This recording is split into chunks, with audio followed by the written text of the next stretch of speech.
most of our kids to achieve these goals, and last year we did meet those goals, and this year we are on track to meet them again. So that's one way that I was able to kind of reconcile the science with the social work, right? But then recently, my agency has gotten more involved with a little bit of research on what are called ACEs.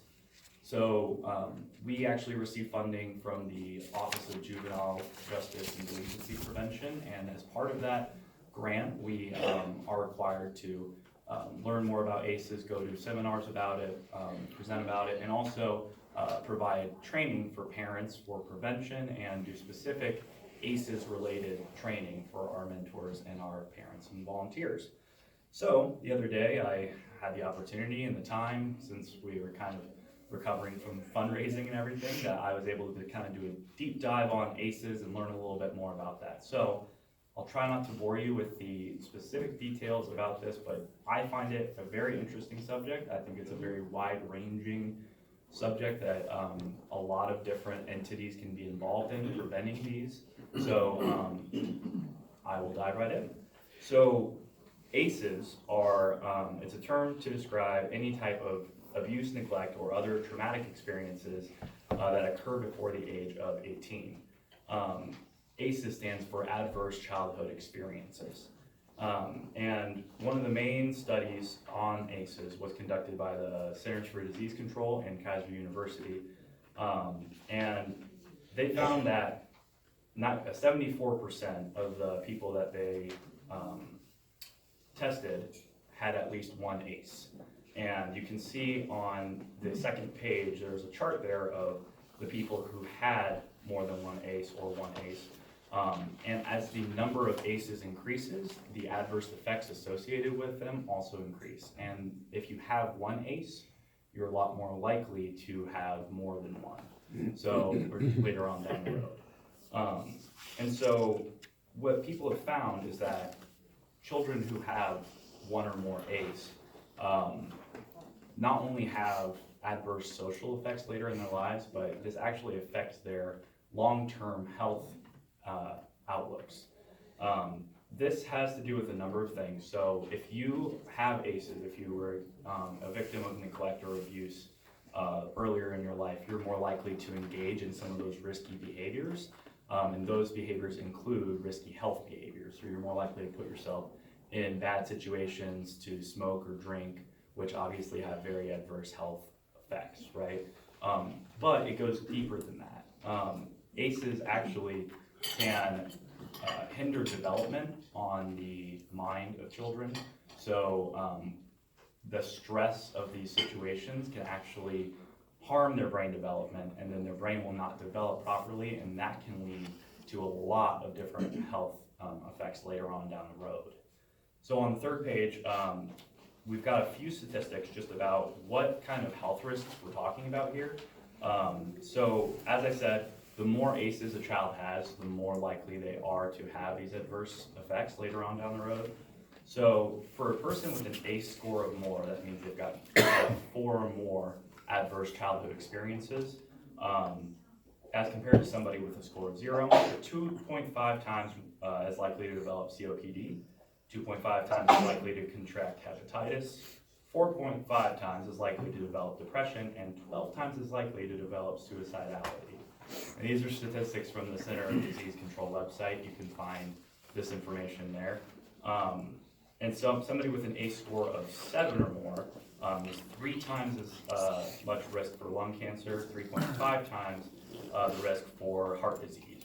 The main, or the biggest killer in the United States is ischemic heart disease. So as I said, the high ACE scores can lead to these risky behaviors down the road, but on the bottom of page 3, you can kind of see how these behaviors affect a child in a number of ways and the background of it. So, you know, folks can have things in their past and generationally that set them up for failure. Being born in a highly segregated neighborhood is one of these things. And then social condition, local context, the kind of neighborhood that they would grow up in. Then above that would be adverse childhood experiences. And then as you can see in this chart, the adverse childhood experiences end up disrupting their development, and then leading to eventually them developing these disease risks.